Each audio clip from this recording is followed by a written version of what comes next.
Hi guys, James at RampantLionReviews again for you today with another beer review. For this one we are going to head down to Belgium once again and we're going to have a look at another sour beer, and these guys in particular seem to be one of the breweries that are really kind of up and coming within this particular beer style, and this is another beer that was very kindly sent to me by Davor Širac from Slovenia, who really loves the Belgian beer styles in addition to the other Slovenian beers that he sent me, and this is the one that he said he was most excited to see me review, so why not save the best for last. So for the first time we are going to go to Brouwerij Alvinne, and this time we are having a taste of the Cuvee Freddy, which comes in at 8% ABV. They're describing this one on the bottle as a dark sour ale. It comes in at 8% ABV as I said, but Untappd are describing this one as an Imperial Old Brun, which basically means an Imperial Sour Brown Ale, and this one is aged for 6 months in red wine barrels. But it should be a really interesting beer, and hopefully it follows in the same light as some of the other ones that Davor has sent me, but I'm sure when he was that excited about this one, it will be a pretty damn good beer. I have heard this name before. I've heard a couple of people mentioning that this brewery is very good, so hopefully this is one of their better beers that we're going to have a look at today. And a huge thank you once again to Davor for this beer and all of the other ones that he sent me in the second coming of the Davor box. We will arrange another one at some point in the near future, but really looking forward to this one, and as always I hope you guys enjoy my take on this beer. So anyway, as is usual with my reviews then, I'll tell you a little bit about the brewery. If you want to get straight to the tasting, just fast forward. All the usual links are in the description below. That's the brewery website, the links to my future reviews that hopefully I can do from Brouwerij Alvinne. Very first time I'm trying one of their beers, as I said. There's all the usual social media. If you want to see more beer reviews, do please consider subscribing to the channel. The whole channel of course has a geography based tagging system, so you can go into the homepage and search for beer based on country, city, state, county, prefecture, whatever it is you're interested in. Do check out the playlists of beers from different countries. There is one there for all the Belgian beers that I've reviewed for you. That's constantly being added to, and as always please do get in touch and let me know some of the other beers and breweries that you guys would like to see me review. It's always great to hear from you guys that are watching the videos, and the support that you show the channel is hugely appreciated. So anyway, to tell you a little bit about Brouwerij Alvinne then. So Brouwerij Alvinne were founded back in 2004, and they're based in the little hamlet village of Moen in Zwevegem in West Flanders in Belgium, basically in the kind of southwestern part of the country if you like. But the founders of the company are Davy Spacens, Glenn Castelline and Mark de Kokelere, if I'm pronouncing those names correctly, and the current brewer is Frederik Kaure. So these guys basically started brewing their beers originally back in 2002. Originally they were produced at the De Graal Brewery in Brakel in Oost-Vlaanderen, in East Flanders, before they moved to Ingleminster in 2003 and then to their current brewery in 2006. But their brew kettle is very small, it's only 600 litres, and many of the beers are actually produced in very small batches of 300 litres because of the size of the mash tun. But they have 5 oak fodders, one of which is 75 hectolitres. They're monster fodder as they call it, and they say that that is the pride of the fleet with the brewery logo on it. And they've also got a large collection of hand selected wine and sherry barrels as well. But in total they produce around 1500 hectolitres of beer per year, and they export about 1000 hectolitres of that to other places in the world. But over the last few years they've built their reputation for sour and barrel aged beers, and in total they've produced around 70 different sorts of beer as of 2019. So yeah, it's still a very new brewery on the block. Ones like Cantillon of course have been around for about 120 years, something like that, and there are other ones that have started up in the 80s and 90s and things. So these guys are very new on the block, but there does seem to have been a bit of a boom in Belgian kind of craft beer brewing, if you like, or a new wave of Belgian breweries since the late 90s, early kind of 2000s, and these guys were another one of those breweries that just started up. So yeah, another brewery, as I say, that really have been building a good reputation for themselves, and there's a lot of people kind of raving about the stuff that these guys are doing just now. So yeah, that's all you really need to know about the brewery just now. Very new, like I said, so there's not too much information on these guys, but if you want to learn a little bit more, check out the brewery website in the description below, and you can follow them on Facebook and Instagram and stuff like that too. This beer I believe is about a year old when I'm reviewing it. Davor said he'd had this one for about a year, and they have changed their label artwork very recently too, so their new beers don't look quite like this one. But yeah, hopefully I can review some of those for you in the future. But let's get on to the actual tasting of this beer itself then. So as I mentioned at the start of the video, this one is an 8% sour dark ale, as they're calling it, or dark sour ale. Untappd has it listed as an Imperial Old Brun, and it's aged in red wine barrels and for 6 months and fermented with their house Morpheus yeast strain, which is supposed to be quite interesting. So yeah, we can get rid of the brewery notes now. I'll let you have a little quick look at the artwork then with this one. You can see fairly kind of simple, sort of old school. It almost reminds you of like a little bit of a 1920s, 1930s kind of newsreel or something like that, or an advert. I think it's quite cool and quite classic, that actually. Just a plain bottle cap on this one, just a sort of coppery colour. Yeah, it looks very, very nice, this. So without further ado, let's get it out and we'll get on with the tasting. I'm really not sure what to expect of this one.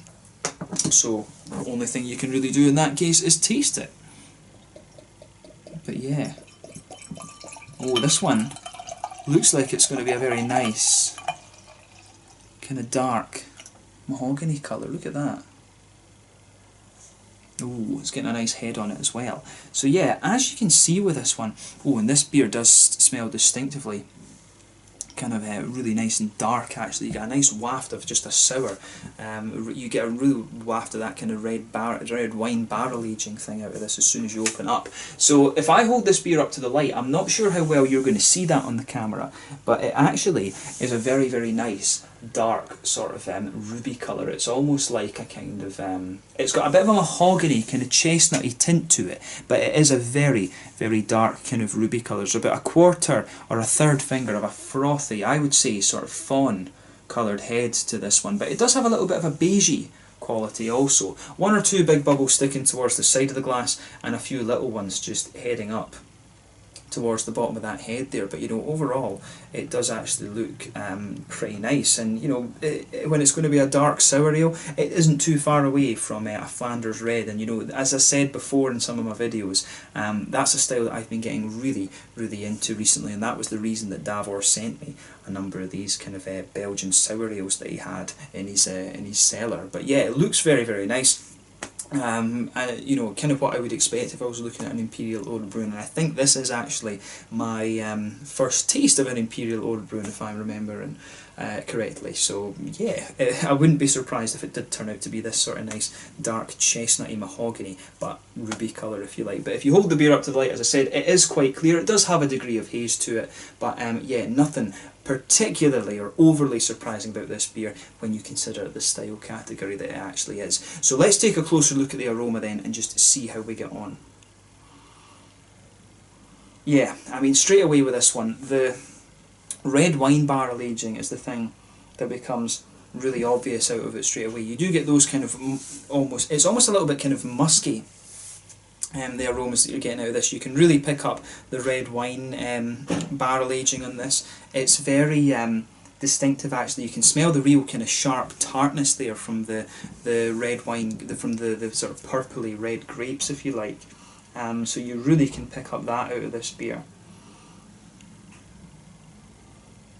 But yeah, other than that, the aroma to this one is quite I'd say it's quite reserved actually.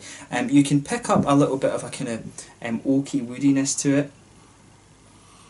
It's almost a little touch spicy, the wood as well. Maybe there's a little hint of vanilla also. But you've got a little bit of the sharper kind of citricy notes in this one. Yeah, you've got a little bit of a sharper citricy note to it. You can pick up that there's a little touch of an earthy kind of floral thing from the hops, but that's quite minimal, to be honest with you. In terms of fruitiness, you can pick up some sort of raisiny, sharper raisiny, maybe plummy notes out of it. But the red wine, the sort of sharp citricy notes from the red wine barrel aging is really prominent in that one. But yeah, I do like how everything goes together in this beer, but it's one of the more kind of reserved ones. It really does remind me actually a lot of some of the. I always find when it's red wine barrel aging that you use, it is a very prominent aroma. It kind of takes over a lot of the different aspects of the beer. It kind of suppresses a lot of everything else, to be honest with you. And particularly if this beer has been in the bottle for about a year.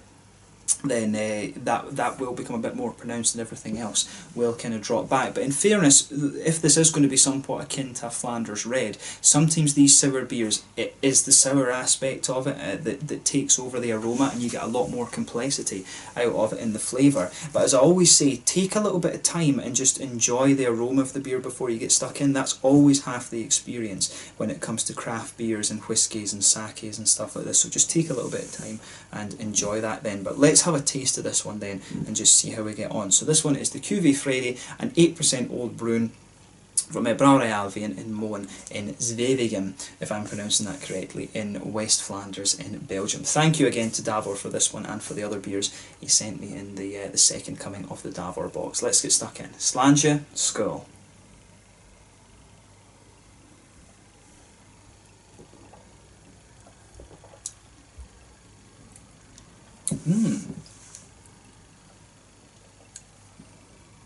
Now that's interesting, that one.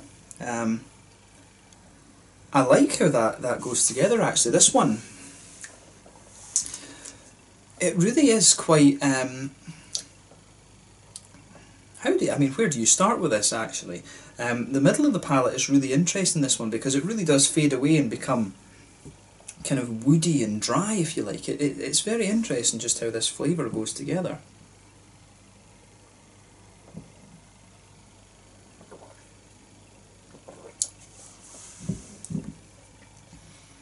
Yeah, I like how everything is going together in this one. This is a really quite nice beer, I have to say. They've done a really good job with this. But just where to start with it actually. It's definitely a little bit sharper and more sour in the beginning. This one, I think with sour beers you always have to talk about the impact, and when you first take this one in, you know, you do always need to take a couple of sips with these beers just to kind of wrap your head around them fully. But this one I think is pretty nice, I have to say.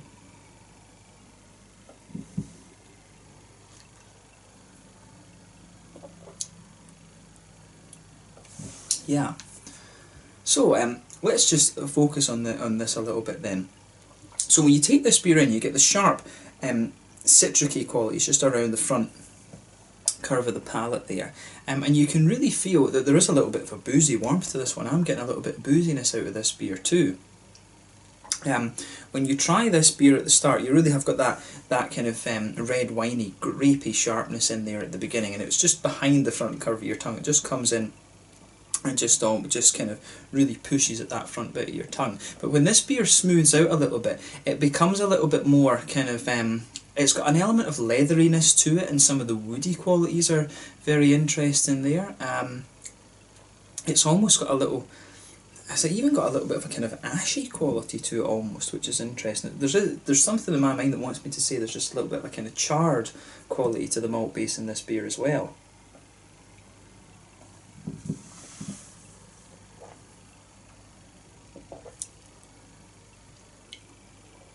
Yeah, that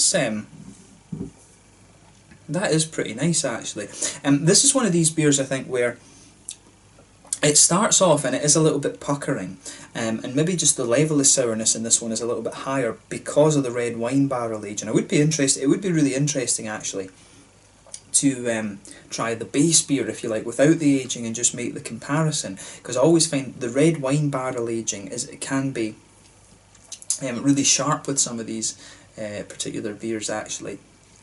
But with this one, I do like how everything is going together with this. It just takes your mouth a little bit more time actually to adjust to this one.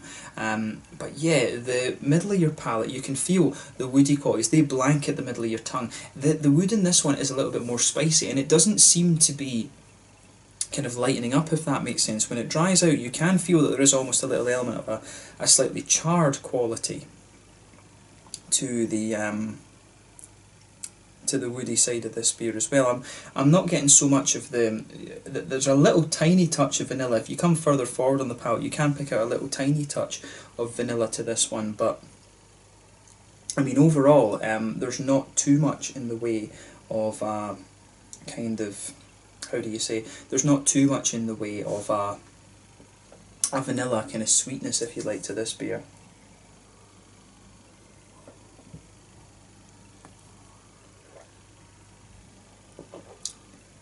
Yeah, definitely as this beer kind of dries out a little bit, you get some of the earthiness and slightly spicy qualities pushing their way out of this beer. But yeah, the centre of your palate on this one is quite interesting. Not quite what I was expecting, but it does become a little bit more woody and things the further you go in. There might be a little tiny touch of a kind of biscuity sweetness to this one in the very centre of your palate. Once the palate dries out a little bit, I find that the very centre of the palate starts to just sweeten up a little bit, but you do get you can pick up a little touch of some of the cherry notes pushing their way out of this one, which is quite interesting. I don't think I've ever come across that in a sour beer before, but I will say that is quite minimal. It's not going to take over the entire flavour, if you like. It is quite a nice minimal thing to the beer, which is kind of interesting. But yeah, I really like how that malt base. It takes a little bit of time for it to come out. You really have to bear with this beer while it kind of shows you everything that it wants to. But you need to take a little bit of time with this beer and fully appreciate what's going on, I think. On the hoppy side of things then, in the back corners of the palate, there is a little bit of earthiness there. As you come further forward along the sides of the tongue, I think it becomes just a little touch herbal.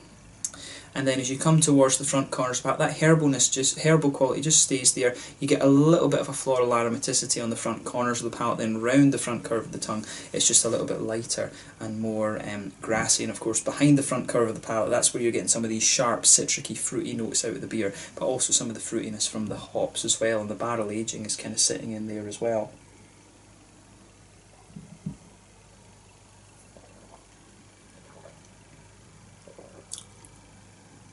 Yeah, I do like this. I have to admit, when I first took this beer in at the beginning, I was a little bit kind of sceptical about it, but really when it opens up and your mouth adjusts to this one a bit more, you really start to get what this one's going for. And I mean, and I even had this experience with all the sour beers. When I first started drinking sour beers, I didn't like them.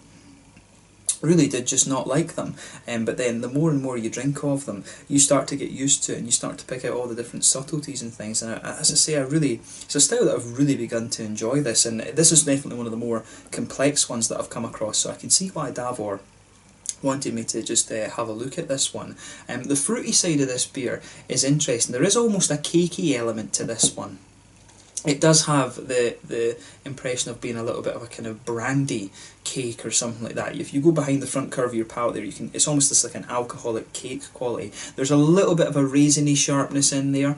There is almost a little bit of a kind of pruny note to this one as well for me. It has there's a little teeny bit of a kind of phenolic thing in there as well. It does have a little bit of a medicinal quality mixing in with that sort of. There's definitely a little bit of a medicinal quality just kind of mixing in with that nice cakey element that this beer has too.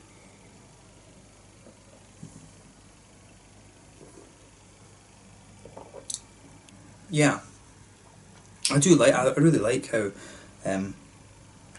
all of this stuff is going together. It really is just very nicely done. But yeah, as I said, a little bit of phenolic, quite a little bit of like an almost cakey note to this one. The fruit I'm finding is actually quite dry. Some prunes maybe, dates, a little bit of a raisiny sharpness. And the further you go into the aftertaste, if you go to the very tip of your tongue, that's where you're starting to get the sharper, more citricy notes out of the beer. There's maybe a teeny touch of like a kind of, I don't know, like a blackcurranty or a, I don't think it's quite raspberry. Maybe there is a little bit of a slightly berryish quality to this one the further you go into the aftertaste as well. But you know, overall, this is a really interesting and very kind of complex beer. I'm wanting to say there's something in my mind that's just coming out more and more as I drink this. I think there's a leathery element to the flavour of this beer as well. Further forward on the tongue, to me, the descriptor that just comes to mind is a sort of leathery quality too. So in terms of the sour beers that I've tried, this is definitely one of the more unusual and one of the more kind of complex ones as well, but I really like how it goes together. Just bear in mind with this beer, if you do try it, it is going to be one that tests your palate. I would be curious to try the base beer of this one, because personally I've never been such a massive fan of red wine barrel aging. I think more to me, if it's barrel aging, it's more like whiskey barrel aging. And I think even in fairness, in comparison to the Scotch whiskey barrel aging, I'd always rather that it was aged in bourbon barrels, to give it a little bit more sweetness actually. So red wine barrel aging, I'm not too sure about actually. White wine barrel aging, I can't say I've had too many in that regard, but with that particular category, right enough. But the red wine barrel aging, I still need convinced a little bit about that, because it is that red wine barrel aging quality in this beer is really prominent. So just be aware that if you're not a great fan of red wine barrel aging, this one might be a little bit kind of in the face for you, if that makes sense. But to me, it's a nice beer, and I like how this one has worked out. But hopefully, I can try a few of the other beers from Brouwerij Alvinne at some point in the fairly near future. In terms of the mouthfeel of this one, then.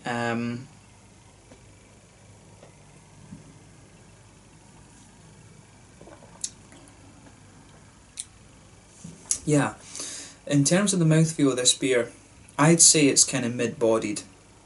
Carbonation's quite smooth. It's got a good balance between a wetness and an oiliness to the mouthfeel.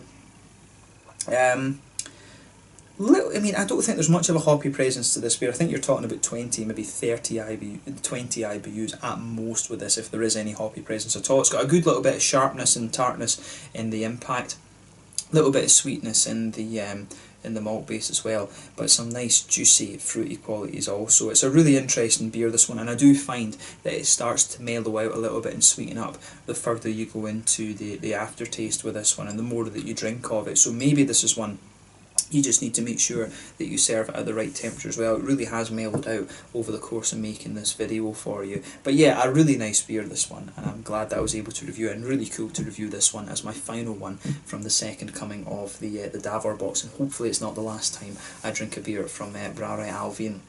So yeah, once again, thank you for watching my beer reviews. Thank you to Davor for making this one possible. Until the next time, please like, subscribe, share, all the usual YouTube stuff. Let me know your own thoughts on this beer in the comment section below. Let me know what your favourite beers are from Brouwerij Alvinne as well, and I will catch you guys very soon. Make sure you check out my social media, but most importantly, have a go at some of these beers from Brouwerij Alvinne, and hopefully you can see me review a few more in the fairly near future. Until the next time, it's Slanja just now, and I will catch you guys later. This one was the Cuvee Freddy from Brouwerij Alvinne in Moen in Zwevegem in West Flanders in Belgium. Thank you again to Davor, and I will catch you guys very soon. Slanje, Skal, Salty, Proust.